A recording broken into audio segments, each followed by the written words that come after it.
Shalom mis hermanos, bienvenidos una vez más a su canal Only Way con Casey. Hoy es el Jodesh número 11 y de acuerdo a lo que dice Salmo 19, dice: los cielos cuentan la gloria de Dios y el firmamento anuncia la obra de sus manos. Un día emite palabra a otro día y una noche a otra noche declara sabiduría.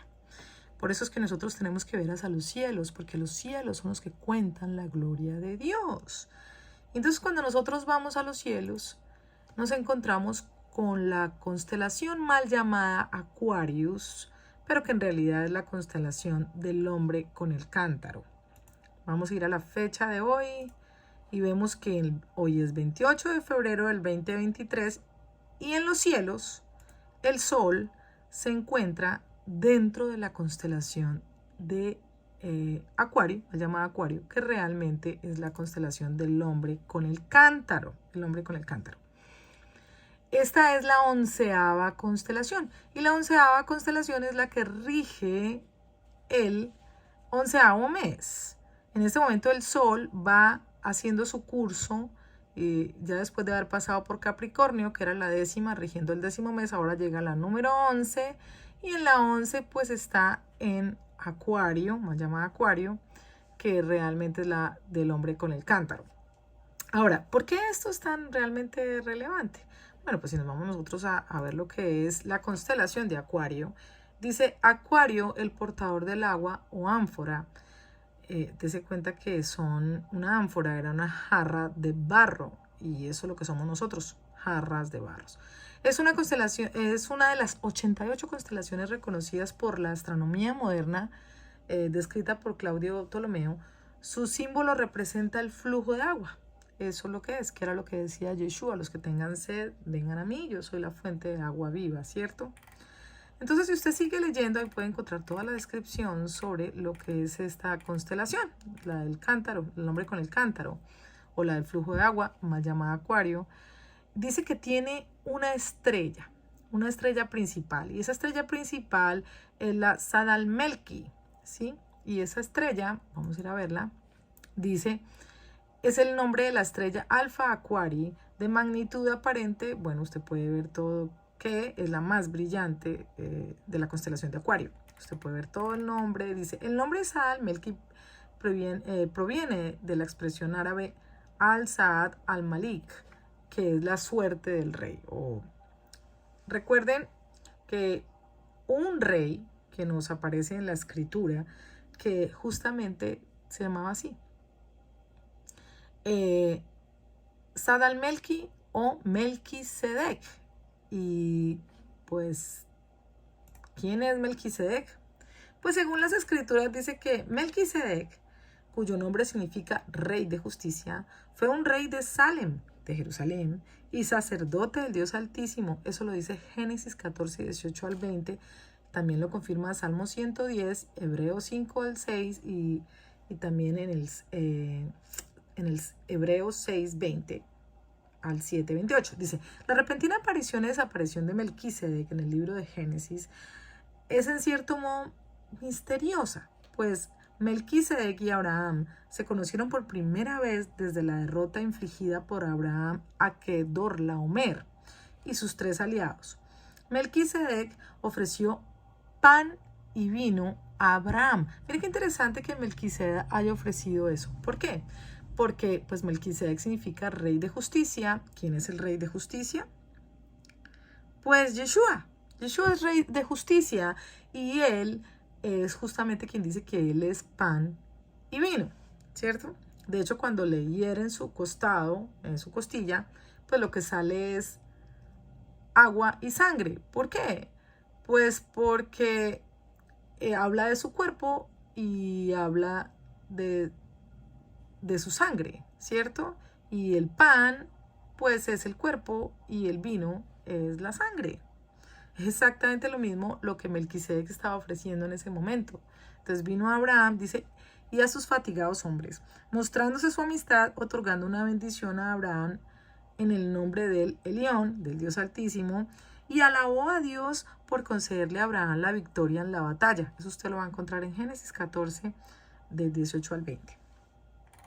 Abraham le dio a Melquisedec un diezmo. Fíjese que ahí es la primera vez que aparece realmente el diezmo en la palabra. Dice, o sea, una 10ª parte de todos los bienes que había obtenido mediante este acto. Abraham indicó que reconocía a Melquisedec, o Sadalmelki, como un sacerdote que estaba espiritualmente por encima de él. En el Salmo 110, un salmo mesiánico escrito por David en Mateo 22, que también lo confirma Mateo 22, 40, se presenta a Melquisedec como un tipo de Mesías. Este tema se repite en el libro de los Hebreos, donde tanto Melquisedec como Mesías son considerados reyes de justicia y de paz. Al citar a Melquisedec y su sacerdocio único como un tipo de sacerdocio, el escritor muestra que el nuevo sacerdocio del Mesías es superior al antiguo orden levítico y al sacerdocio de Aarón. Eso está en Hebreos 7, del 1 al 10. Algunos proponen que Melquisedec fuera realmente una aparición preencarnada de Jesucristo o de Yeshua, o una cristofanía, o teofanía, ¿no? Que también habla de Dios. Pero realmente esta es una teoría posible, dado que Abraham ya había recibido antes una visita de Yeshua, del Mesías. Eso lo puede ver usted en Génesis 17, donde Abraham vio al Dios Todopoderoso y habló con él en forma humana. O sea, ¿recuerdan cuando se le aparece? Y bueno, junto con los ángeles. O sea, usted tiene que ir a leer Génesis 17 para que lo entienda. Y 18. Dice, Hebreos 6:20 dice, el Mesías, Yeshua, hecho sumo sacerdote para siempre según el orden de Melquisedec. Esta palabra orden indicaría normalmente una sucesión de sacerdotes ocupando el cargo. Sin embargo, ninguno de ellos se menciona en el largo intervalo entre Melquisedec y el Mesías, una anomalía que se puede resolver suponiendo que Melquisedec y el Mesías son realmente la misma persona. De este modo, la palabra orden se le otorga eternamente a él y solo a él.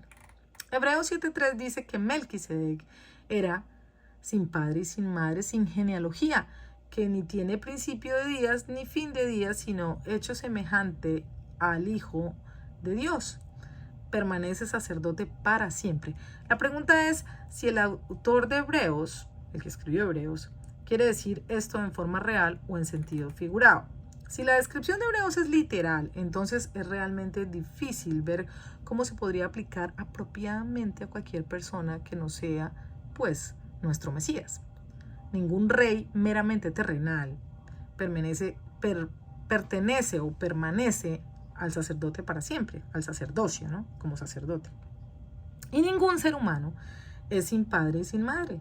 Si Génesis 14 describe una teofanía, entonces Dios, el Hijo, vino a darle a Abraham su bendición. Eso es Génesis 14, 17 al 20, apareciendo como Rey de Justicia, y en Apocalipsis 19, 11, 16, Rey de Paz, Isaías 9, 6, y el mediador entre Dios y los hombres en 1 de Timoteo 2, 5. Si la descripción de Melquisedec es en sentido figurado, entonces los detalles de no tener genealogía, ni principio, ni fin, ni un ministerio incesante son simplemente declaraciones que acentúan la naturaleza misteriosa de la persona que se encontró con Abraham. En este caso, el silencio en el relato de Génesis con respecto a estos detalles es deliberado y sirve mucho mejor para vincularse a Melquisedec con el Mesías. Entonces, definitivamente creo que estábamos hablando de la misma persona, pero toda esta información es muy importante para nosotros poder entender por qué es tan relevante que esta estrella se llame Sadalmelki o Melquisedec, la estrella pues que aparece en la constelación mal llamada la constelación de Acuario. Esta constelación que pertenece a una de las 88 constelaciones y que es la constelación número 11 por donde transita el Sol durante todo un año, dándole pues distinción al mes número 11, lo que nos hace a nosotros saber que estamos en el mes número 11, por cuanto la constelación del hombre con el cántaro está en los cielos y como es arriba, debe ser abajo.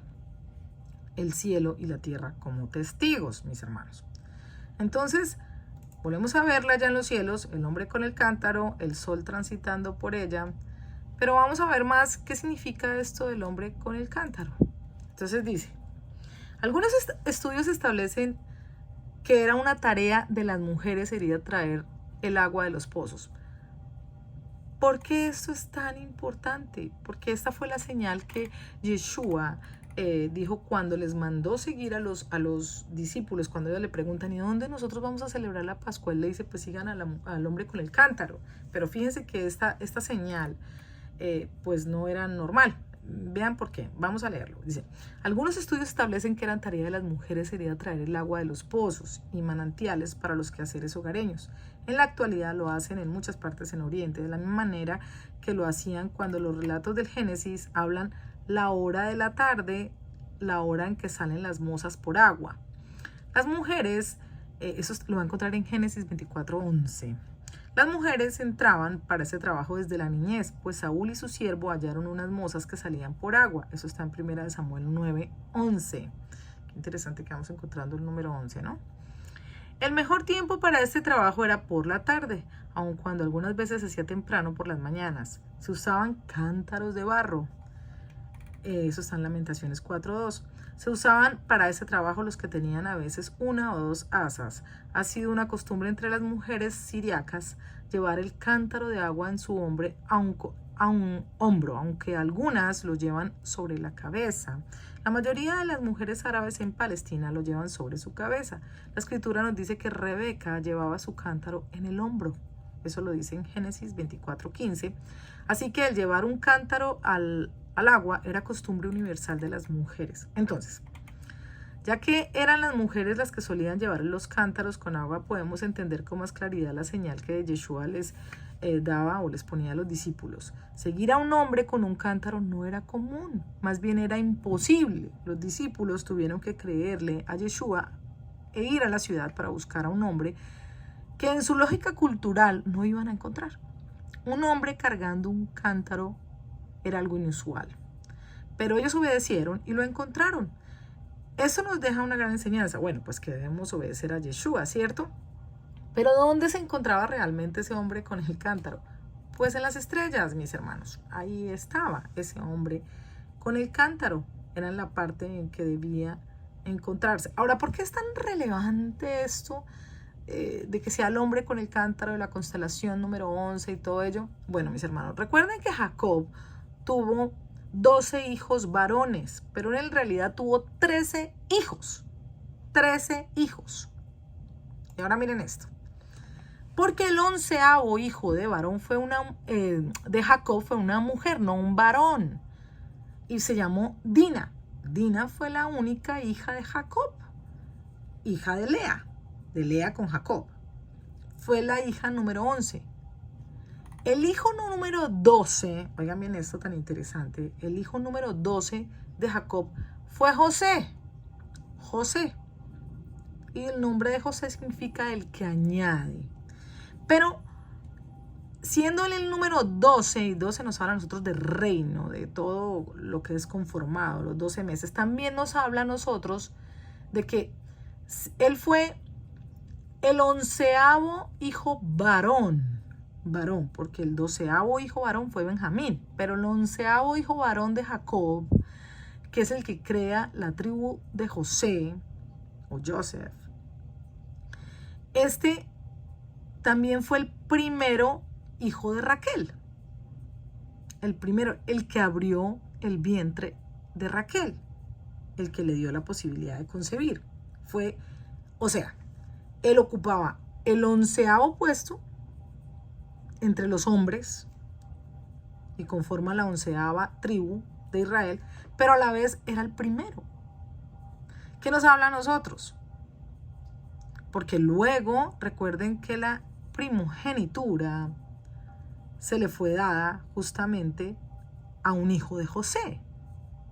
¿A quién? A Efraín, por cuanto Rubén, siendo el primero, se acuesta con una de las concubinas de Jacob. Entonces, un hijo de José toma la primogenitura. Así es. José fue luego encargado de tomarla. Pero dense cuenta que él viene siendo el hijo 12º, pero el 11º en su clase. Entonces, ¿qué es lo que estaba representándose en los cielos? A José. A José, que iba a ser el primero de los hijos de Raquel, porque luego ella tiene otro hijo que es Benjamín, y Benjamín se convierte en el segundo hijo de Raquel y el último de Jacob. Pero José fue el primero de Raquel y el 11º de Jacob. Entonces, aquí podemos ver representados a los patriarcas, porque entonces vemos a José como el 11 del 11º mes, pero también el primero. Y dense en cuenta que él amó a José más que a todos sus demás hijos, porque en realidad era el primero. Este era el primogénito con Raquel. Y recuerden que ser de la descendencia de José, en este caso, la multiplicación vendría por medio de los hijos de José. Porque José es el que añade. ¿Qué añadía? Pues a las 10 tribus restantes que estaban perdidas. Podría venir a añadirlas. Un dato muy interesante que nosotros encontramos justamente cuando hablamos del hombre con el cántaro es que en Lucas 22:10 dice: y él le respondió: he aquí, al entrar en la ciudad os saldrá al encuentro un hombre que lleva un cántaro de agua, seguidle a la casa donde entre. Y dense en cuenta que el libro de Lucas o el Evangelio de Lucas es el que nos narra a nosotros el nacimiento de Yeshua, pero además nos habla de en el capítulo 22, en el verso 10. Qué interesante, porque 22 nos habla a nosotros de las 22 letras del alefato, y la letra 22 es la taf, la que nos habla a nosotros de un pacto, de una señal. ¿A quién? A las 10 tribus. Y aquí es justamente donde se narra esta señal que se estaba dando en este momento, justamente la señal del nacimiento, porque José, con su túnica de colores, él es tiene un paralelismo justamente con el Mesías. Pero quiero llevarlos a Génesis, para que leamos Génesis y nos demos cuenta de algo. Fíjense que José tuvo un sueño. ¿Se acuerdan del sueño de José? Pues bueno, en Génesis 37, en el verso 9, encontramos que él les está narrando que tuvo un sueño, y bueno, los hermanos lo aborrecían, pero luego en el verso 9 dice: soñó aún otro sueño y lo contó a sus hermanos diciendo: he aquí que he soñado otro sueño, y he aquí que el sol y la luna y 11 estrellas se inclinaban a mí. ¿Por qué habla de ello? Bueno, porque es que las estrellas, justamente de las que nos habla el hombre con el cántaro, pues entonces se refieren a este sueño que él había tenido, donde el sol, la luna estaban presentes, y de esas 11 estrellas que eran los hermanos de él. Pero qué casualidad que sean 11. ¿Por qué? Porque es el mes 11, el hombre con el cántaro. Ahí se inclina hacia él y lo contó a sus padres, a sus hermanos, y su padre le reprendió y le dijo: ¿qué sueño este es que soñaste? ¿Acaso vendremos yo y tú y tu madre y tus hermanos a postarnos en tierra ante ti? Efectivamente, el Padre está haciendo un llamado en este momento a su pueblo a que vengan y reciban de ese agua. Por eso es el hombre con el cántaro, porque da agua. Él es la fuente de agua viva. Él es, mis hermanos, Él es. Por eso es tan importante este mes. Además, porque así como tiene un lado positivo, que es todo esto del sueño y el llamado, también hay un lado negativo que lo discutiremos en otro video. Pero dense cuenta que en un día como hoy, el día 1 del mes 11, pues quiero mostrarles esto, mis hermanos. Dice en, para que ustedes entren en contexto, Deuteronomio 1, en el verso 13 en adelante, dice: y aconteció que a los 40 años, en el mes 11, el primero del mes, o sea, un día como hoy, Moisés habló a los hijos de Israel conforme a todas las cosas que el Eterno le había mandado acerca de ellos, después que derrotó a Sehón, rey de los amorreos, el cual habitaba en Hesbón, y a Og, rey de Basán, que habitaba en Astarot, en Edrei. De este lado del Jordán, en tierra de Moab, resolvió Moisés declarar esta ley diciendo: Nuestro Dios nos habló en Horeb diciendo, habéis estado bastante tiempo en este monte, volveos e id al monte del Amorreo y a todas sus comarcas, en el Arabá, en el monte, en los valles, en el Negev y junto a la costa del mar, a la tierra del Cananeo y al Líbano, hasta el río grande, al río Éufrates. Mirad, yo os he entregado la tierra. Entrad y poseed la tierra que el Eterno juró a vuestros padres, Abraham, Isaac y Jacob, que les daría a ellos y a su descendencia después de ellos. Y nosotros, mis hermanos, somos esa descendencia.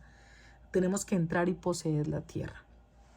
¿Cuándo? En un día como hoy eso fue dado. Dice, en el mes 11, en el primero del mes. Entonces hoy les estamos hablando a ustedes también, que son los hijos de Israel, conforme a todas las cosas que el Eterno ha mandado.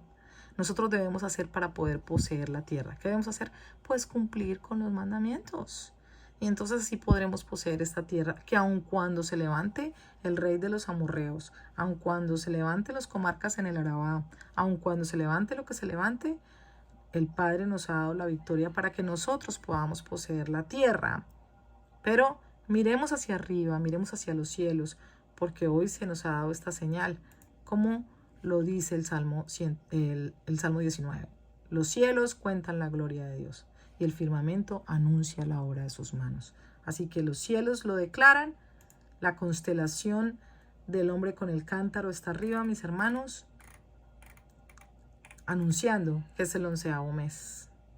Y este es el lado positivo. Luego estaremos viendo el lado negativo de lo que el enemigo ha querido también hacer con lo que tiene que ver con el número 11. Que el Eterno les bendiga muchísimo, mis hermanos. Saben que estamos en Only Way, en el único camino. Ese único camino es la verdad, porque solo la verdad nos hace libres. Que el Eterno les bendiga durante todo este mes, que sea un mes de bendición, donde el Padre les dé la victoria y puedan llegar a poseer esta tierra que nos ha sido a nosotros prometida. Un abrazo. Shalom, shalom. Bye bye.